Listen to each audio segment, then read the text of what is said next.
So it is time to look over this upcoming matchup on Saturday between the 49ers and the Green Bay Packers. Of course, the 49ers just pulled off that victory to the Cowboys yesterday.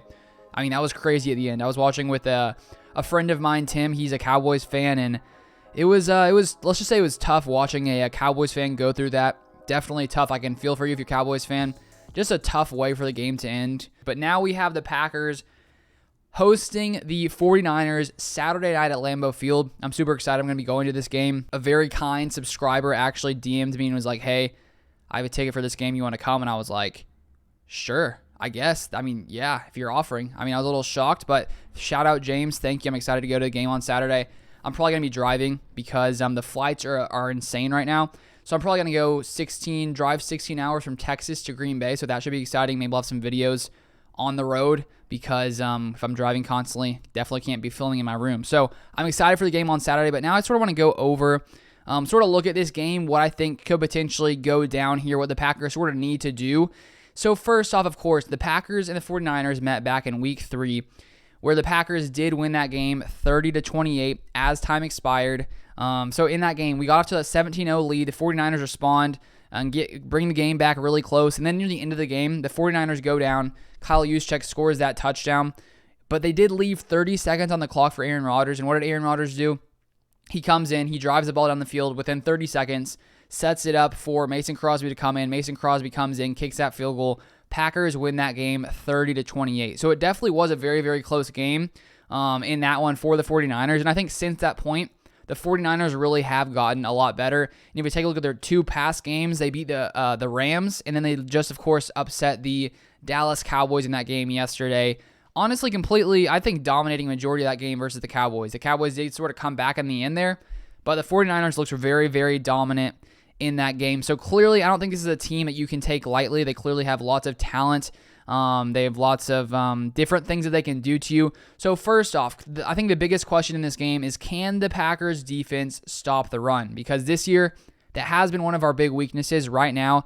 Through the entire 2021 season, the Packers were the 31st defense in rush yards per carry allowed, allowing 4.7 rush yards per carry, which is absolutely not good. And then we have the San Francisco team that really, I think their strong suit is, of course, their running ability. Jimmy Garoppolo is an okay quarterback, but I don't think he's anything, amazing.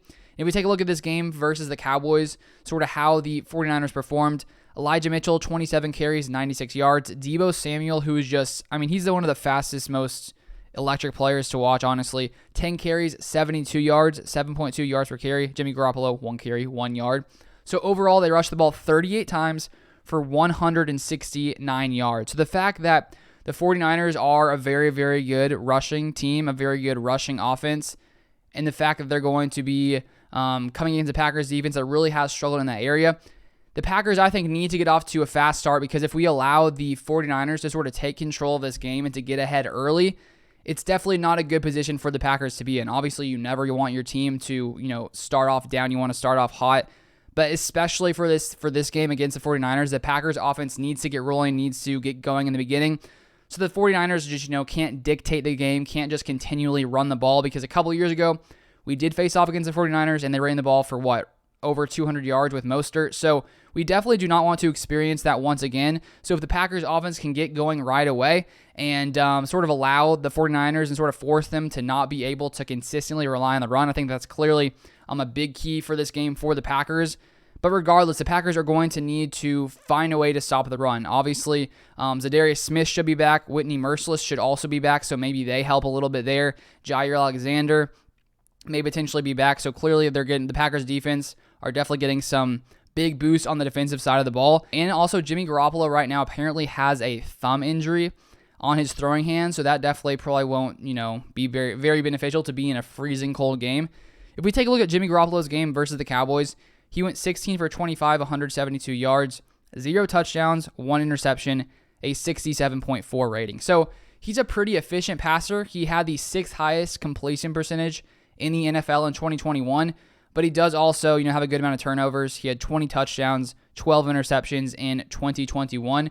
So even though he is pretty efficient, he's not like out of this world, QB talent. Just, he gets the job done and does just enough to allow the 49ers to, consistently run the ball, rely on the run.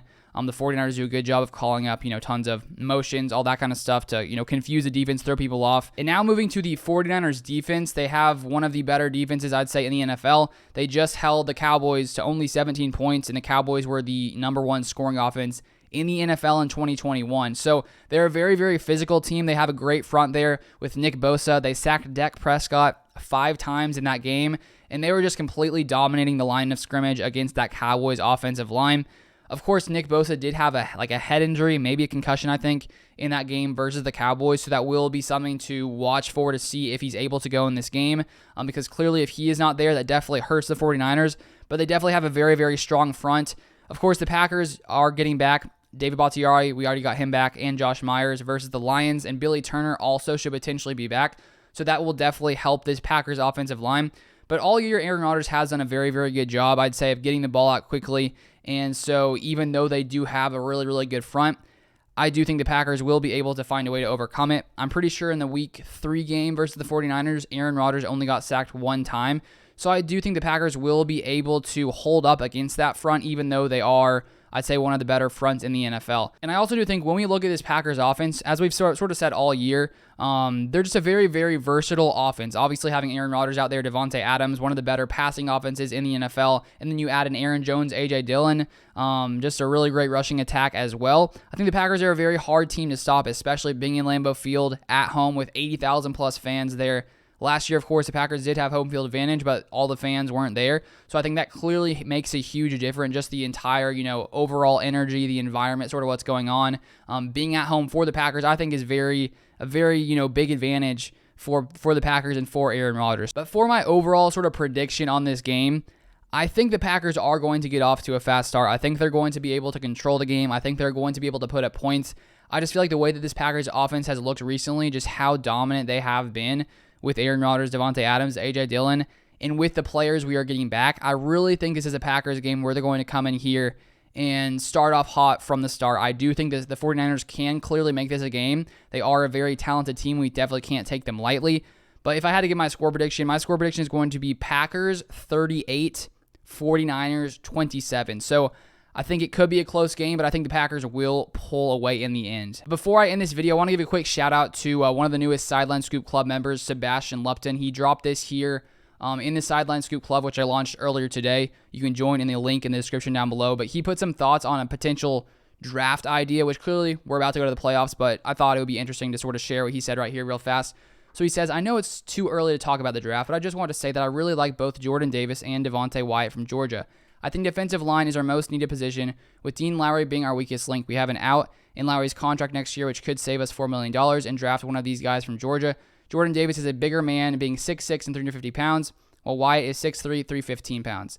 Davis is a clear run stopper with more speed than you'd expect, while Wyatt reminds me of how Kenny Clark plays now with both speed and power. I would be happy if we could draft either of these players, either at our place in the first round or if we can trade down and still get them. Sebastian, I definitely think you make some really good points there, especially considering, as we talked about earlier in this video, how the Packers, are one of the worst run defenses when it comes to yards per carry attempt. I think clearly adding a defensive lineman to this Packers team in the offseason could definitely be, be beneficial. And me personally, I don't, pay too much attention to college football during the season, more so in the offseason when the draft picks up. So I appreciate, your guys' thoughts on sort of what you guys think, what you guys have in mind sort of for the Packers, because clearly, I'm just a, random Packers fan, and it's great to hear from lots of other people as well, sort of your thoughts and your takes on things. So thank you, Sebastian.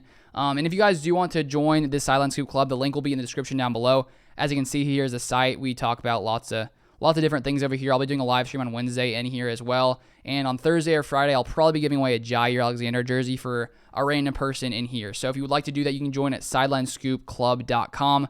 But that is going to be it for this video. Thank you guys so much for watching as always. Let's hope the Packers can pull this one off and be headed to the NFC Championship.